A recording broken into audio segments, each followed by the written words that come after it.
Funny guy. He's Kip Addotta. Kip Addotta.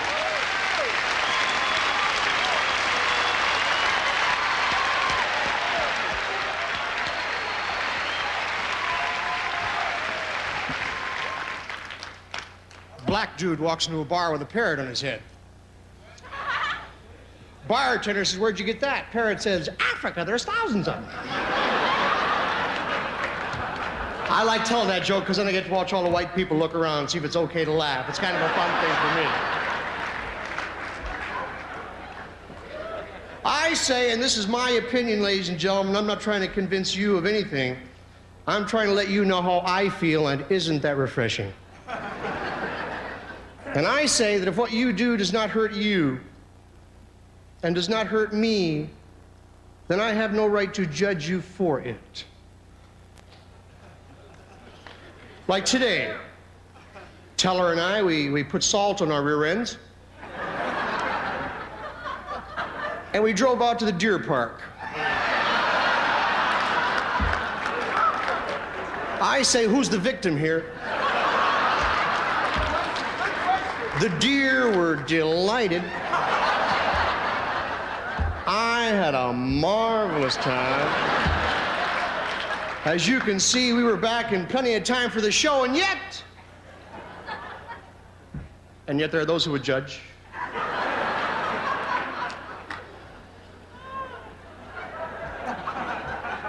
We are so quick to judge other people. You know,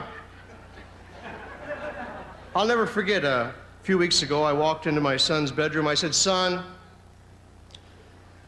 that'll cause blindness."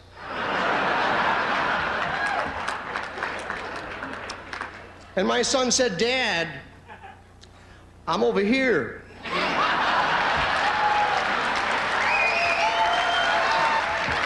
You see, ladies and gentlemen, that's the secret to comedy. To commit to the joke. To go through the joke and to never ask permission to tell the joke. This old couple's walking down the street, a pigeon flies over, drops one right on the old lady's head. She says, "Oh my God, get me some toilet paper." He says, "What the hell for? He's a half a mile away by now." First guy says, "All right, what would you do if they dropped the bomb right now?" Second guy says, "I'd screw the first thing that moved." "What would you do?" "Well, I'd stand very still for about a half an hour." That's what I would do.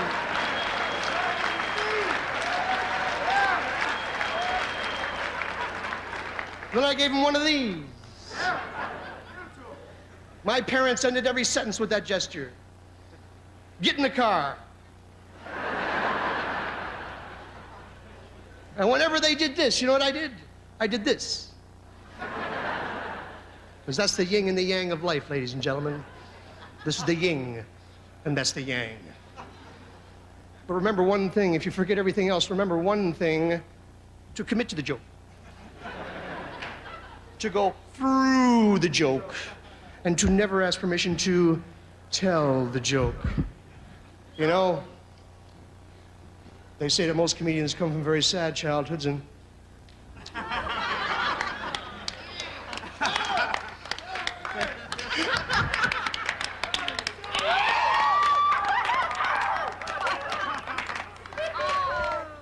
when I used to take a bath, they didn't give me rubber duck to play with. They gave me a toaster.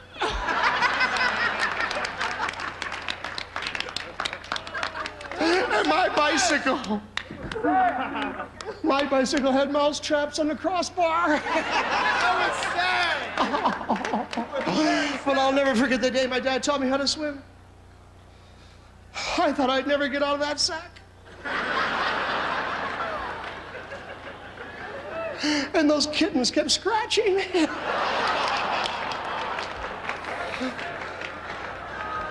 Oh, I've gone too far now, haven't I?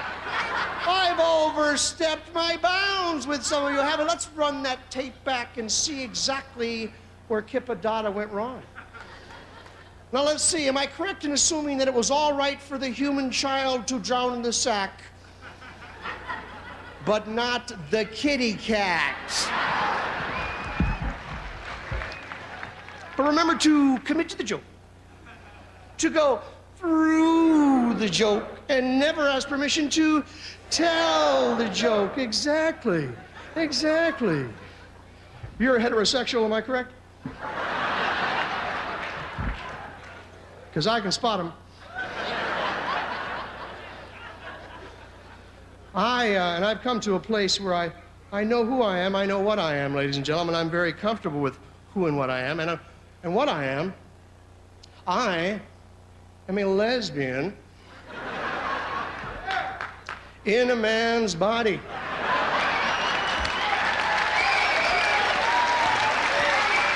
You know, come on.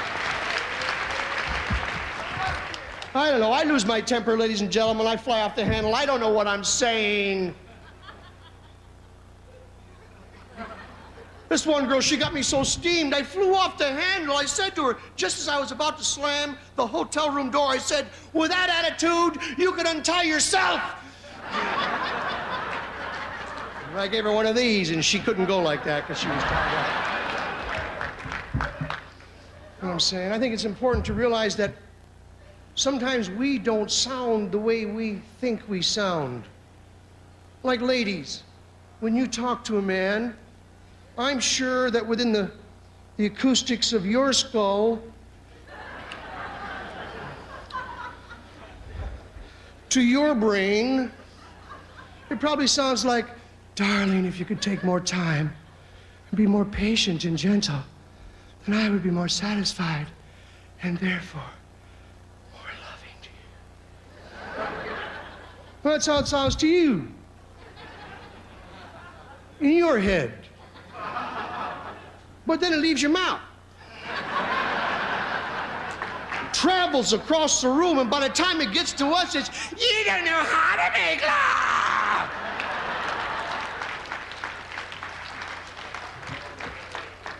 Very important to realize that you don't always sound the way you think you sound. Huh? A little consideration for the other people. That's all I ask. There's so many books about dieting, and it's so simple, isn't it? What causes weight gain? Food. Not the kind of food, the amount of food. If you eat a ton of celery, how much will you weigh? A ton. This is really not that complicated, is it? But we all come up with these silly excuses as to why we're gaining weight. I have a systemic condition. Well, I'm sure you do. Your system can't near handle all those burgers you're trying to shove through it. I'm overweight because, have you heard this one? It's hereditary. What does that mean? Your dad ate too fucking much? I don't understand the logic here, ladies and gentlemen.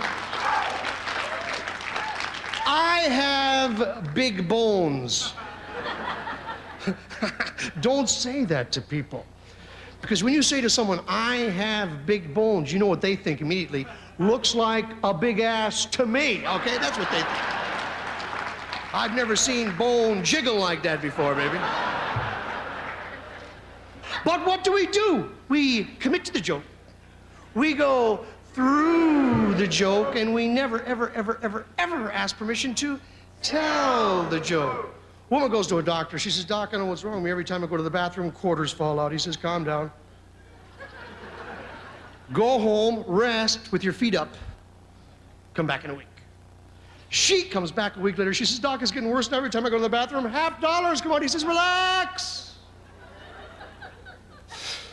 Go home, rest with your feet up.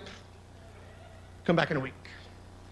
She comes back a week later, she's horrified. She says, Doc, it's terrible. Every time I go to the bathroom, silver dollars come out. Now what the hell is wrong? He says, relax. You're just going through your change.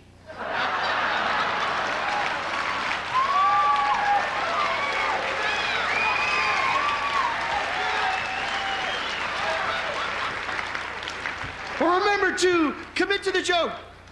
Go through the joke, and above all, never ask permission to tell the joke. Thank you very much, ladies and gentlemen. Thank you.